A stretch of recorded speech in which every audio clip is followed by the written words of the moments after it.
Hello मेरे प्यारे बच्चों, आज मुझे आपको ये इंफॉर्मेशन देते हुए बहुत खुशी हो रही है कि आपको अपने एमए सर की जिस पीवाईक्यू बुक का बेसब्री से इंतजार था बेटा, वो अब आ चुकी है।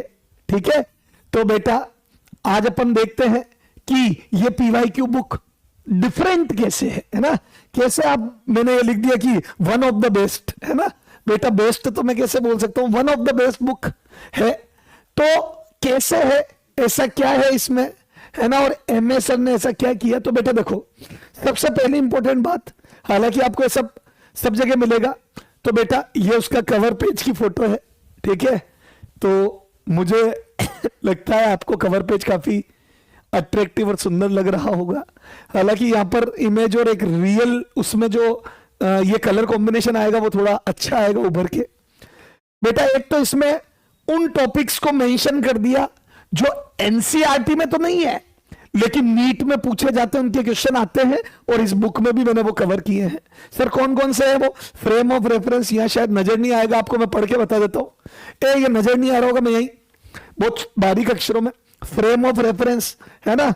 एवरेज एंड वेलोसिटी और एवरेज स्पीड के जो क्वेश्चन याद है, 2v1v2 upon v1 plus v2, v1 plus v2 by 2, दो फॉर्मूले पढ़ाए थे वो क्लास में। ठीक है, रिलेटिव मोशन, क्रिटिकल वेलोसिटी के बारे में, मीटर ब्रिज, ठीक है, पोटेंशियोमीटर नहीं बोल रहा हूं, metre bridge, VI characteristic curve, वैसे मीटर ब्रिज का तो थोड़ा दिया हुआ है, VI characteristic curve of LED, ठीक है, photo diode, solar cell, Zener diode, logic gates, ठीक है, parallel and perpendicular axis theorem, और एक्सपेरिमेंटल स्किल। एक्सपेरिमेंटल स्किल अपन अलग से लेबोरेटरी में पढ़ते हैं, तो कुछ ये चीजें हैं जो अपन ने इंक्लूड करी है।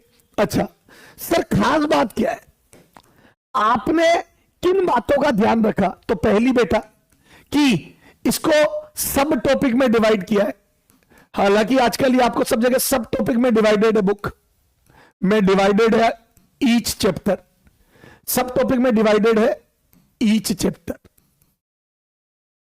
सर इससे क्या फायदा होगा बताता हूं। सर सब टॉपिक कैसे, जैसे देखो कैपेसिटर का है ना, ये हो गया इलेक्ट्रिक पोटेंशियल, ये देखो है ना, पहला हो गया इलेक्ट्रिक पोटेंशियल। ठीक है, फिर आगे जाके जैसे ये खत्म होगा, आगे जाके आ गया इलेक्ट्रोस्टैटिक पोटेंशियल एनर्जी। ठीक है साहब, फिर ये खत्म होगा, आगे आ गया potential difference and work done, है ना। इससे क्या होगा, ये आ गया बेटा relation between electric field and electric potential. जैसे आपको सर ने आज पढ़ाया इलेक्ट्रिक फील्ड और पोटेंशियल में रिलेशन, है ना। मान लो आपने ये पढ़ा आज क्लास में, है ना, स्केलर रिलेशन ये और वेक्टर रिलेशन में ये पढ़ लिया, है ना। एक एग्जांपल दे रहा हूं बेटा,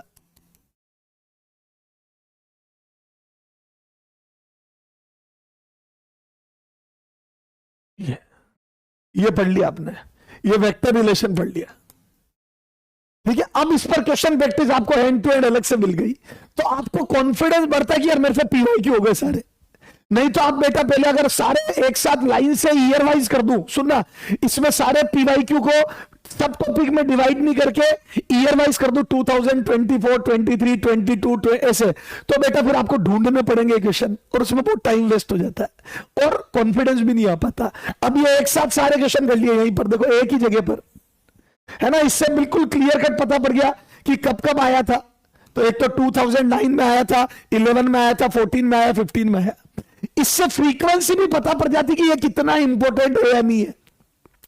ये पता पड़ गया 15 के बाद नहीं आया तो पिछले 9 सालों में क्वेश्चन नहीं पूछा है ना। लेकिन पहले फ्रीक्वेंटली आता था, देखो बहुत जल्दी जल्दी 9, 11, 14, 15, तो थोड़ा सा एक आइडिया लगता है कि कितना इंपॉर्टेंट है, कितने फ्रीक्वेंट क्वेश्चन आते हैं। बेटा जैसे इलेक्ट्रोमैग्नेटिक वेव देखोगे आप, तो आपको पता चलेगा कि वेव पे क्वेश्चन कितने ज्यादा है।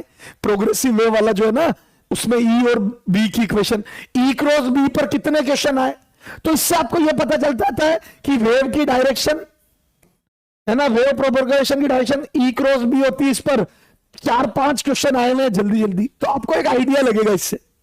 तो एक तो यह फायदा है सब टॉपिक में डिवाइड करने से, हमने जिस दिन जो पढ़ा उसके पीवाईक्यू एक साथ मिल गए।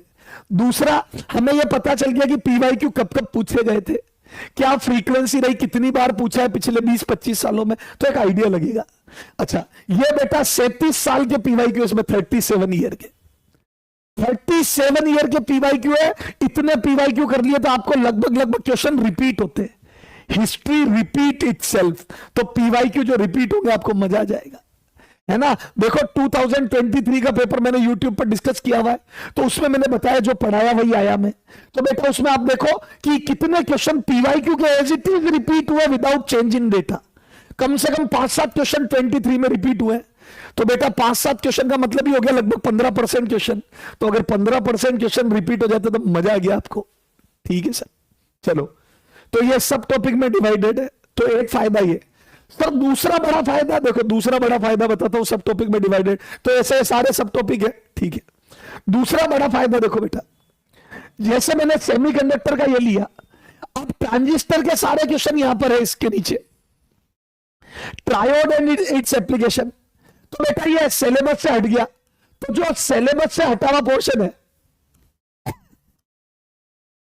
बेटा, सिलेबस से जो हटा है वो सारे क्वेश्चन एक साथ हो गए, जो हटा है वो सारे क्वेश्चन एक साथ मिल गए, वो सारे एक साथ हो गए, तो आपको ढूंढने नहीं पड़ेंगे बेटा।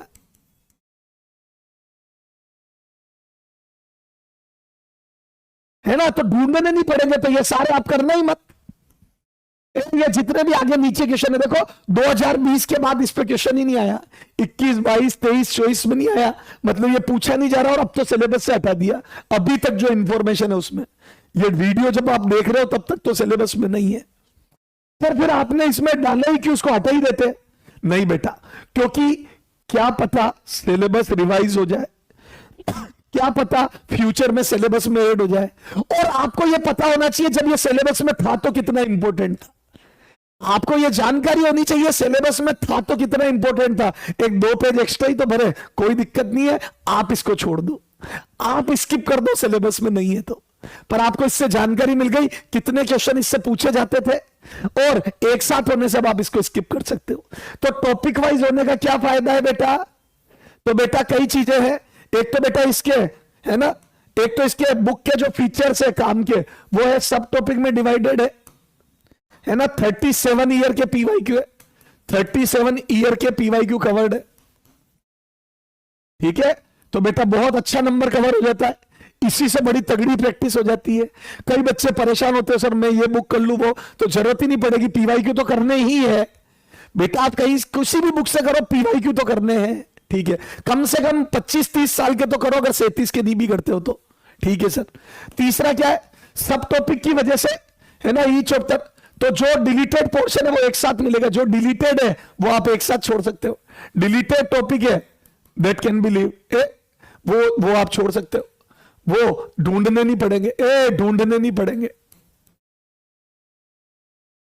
क्या ये समझ आ गया बेटा? जो डिलीटेड टॉपिक है उसको अलग से नहीं ढूंढना पड़ेगा, वो एक साथ मिल जाएंगे। क्लियर है? और जब जो पढ़ाए वो कंप्लीट कर लो। सर जो पढ़ाए उसको कंप्लीट करते जाओ। सर ने जो पढ़ाया उसके पीवाईक्यू कर सकते हो आप। जो पढ़ाया उस टॉपिक के पीवाई, उस पर्टिकुलर टॉपिक के पीवाईक्यू कर दो, उस पर्टिकुलर टॉपिक के पीवाईक्यू कर दो, ये पीवाईक्यू उसी दिन कर दो। क्या ये समझ आ गई बेटा? तो सब टॉपिक में डिवाइडेड होने के कई अपने फायदे हैं, आपको ढूंढना कुछ नहीं पड़ता। तो मैं उम्मीद करता हूं आपको ये सारी बातें अच्छी लगेगी। और बेटा जो सॉल्यूशन में कई एमए लॉजिक लग रहे होंगे, वो एमए लॉजिक भी मैंने लगा के डाले हैं बेटा। सॉल्यूशन में एक सॉल्यूशन तो नॉर्मल जो हर पीवाई की बुक में मिलेगा, और दूसरा बेटा एमए लॉजिक के साथ भी सॉल्यूशन मिल जाएगा। तो आपको मैं उम्मीद करता हूं बहुत ही शानदार मजा आएगा। तो बेटा सब टॉपिक है, पीवाईक्यू एनसीईआरटी में जो टॉपिक नहीं है लेकिन क्वेश्चन पूछे वो ऐड किए हुए हैं, और जो डिलीटेड पोर्शन है वो एक साथ मिलेगा, और बेटा सॉल्यूशन एमए लॉजिक के साथ मिल जाएंगे। तो बेटा आपको इस बुक का मैं लिंक सब डिस्क्रिप्शन बॉक्स में डाल रहा हूं, ठीक है। बालाजी पब्लिकेशन की साइट पे मिल जाएगी, और अमेजॉन फ्लिपकार्ट पे भी अवेलेबल हो, तो आप देख लेना। मैं ज्यादा इन चीजों का ध्यान रख नहीं पाता, पर मैं डिस्क्रिप्शन बॉक्स में इसका लिंक डाल रहा हूं। Bye bye, love you all, take care, और ज्यादा से ज्यादा आप पीवाईक्यू करें, कम से कम 25 साल के तो करें। Bye bye.